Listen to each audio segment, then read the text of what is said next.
नमस्ते दीदी भैया। देखिए हमारे यूट्यूब चैनल पर जा रहा है बहुत प्यारा चुटकुला नाच गीत। आप लोग लाइक शेयर सब्सक्राइब करिएगा और आगे बढ़ाइएगा, ज़्यादा से ज़्यादा शेयर करिएगा और देखिएगा। चुटकुला और चुलबुली दोनों लोग आ गए। हम लोग बहुत प्यारे चुटकुला नाचे लेकर गए थे, आप लोग देखिएगा। नदिया हेराई तीन पतिया। नमस्कार दोस्तों, अपने यूट्यूब चैनल पर स्वागत करती है। हमारे चैनल का नाम है अर्चना भोजपुरी गीत स्टार। देखिए, जाइए एक बार साथ मार के देखिए। बहुत प्यारा प्यारा हम लोग गीत गा रहा है, आप लोग देख नहीं रहा है। देखिए, आगे बढ़ाइए, सपोर्ट करिए। नथिया हेरा तीन पतिया, सुहाग वाली रतिया। तीन पतिया सखी हो सुहाग वाली रतिया।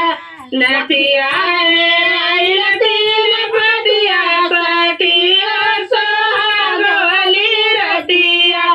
सासू जे खोजली दिन दुपहरिया, सासू जे खोजली दिन दुपहरिया।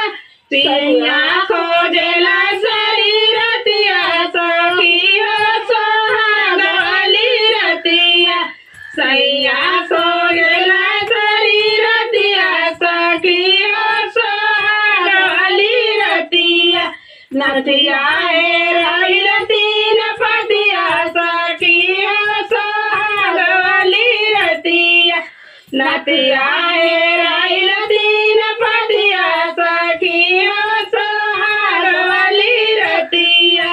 जटनी खोजली दिन दुपहरिया, जटनी खोजली दिन दुपहरिया। पियावा खोजला सारी रतिया सखी हो सुहाग वाली रतिया। पियावा खोजला सारी रतिया सखी हो सुहाग वाली रतिया।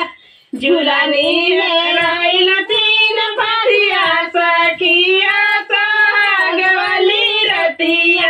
नथिया हेराइल तीन पतिया सखी हो सुहाग वाली रतिया।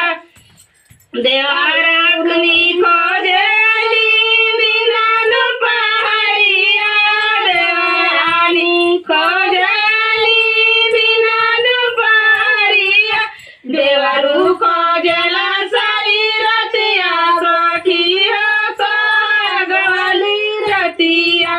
देवरू खोजला सारी रतिया सखी हो सुहाग वाली रतिया।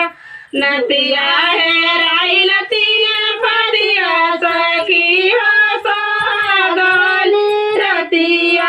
नथिया हेराइल तीन पतिया सखी हो सुहाग वाली रतिया। ननदो खोजली दिन दुपहरिया, ननदो खोजली दिन दुपहरिया। ननदोइया खोजला सारी रतिया सखी हो सुहाग वाली रतिया। ननदोइया खोज